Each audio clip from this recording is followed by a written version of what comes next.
عايز تتكلم بالانجلش في اي انترفيو احفظ برضه السي في بتاعك بس باللغه الانجليزيه. فانا النهارده ببدا اعد لنفسي للانترفيوز. تاني من ضمن المشاكل من ضمن الاعداد ان انت لازم تبقى عادل نفسك نفسيا. الاتش ار ده مش بياكل الناس. الاتش ار ده زي شبهك بالظبط، هو بني ادم.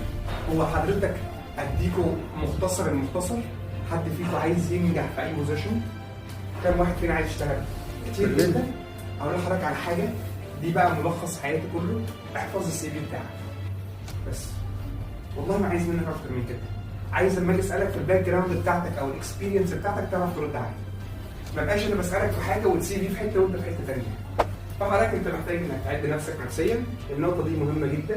الاتش ار شبهك، عايز تباص اي انترفيو احفظ السي في بتاعك. لو عايز تتكلم بالانجلش في اي انترفيو احفظ برضه السي في بتاعك بس باللغه الانجليزيه، لان الاتش ار مش هيخرج بره السي في. صدقوني الاتش ار حتى لو عايز يحطك في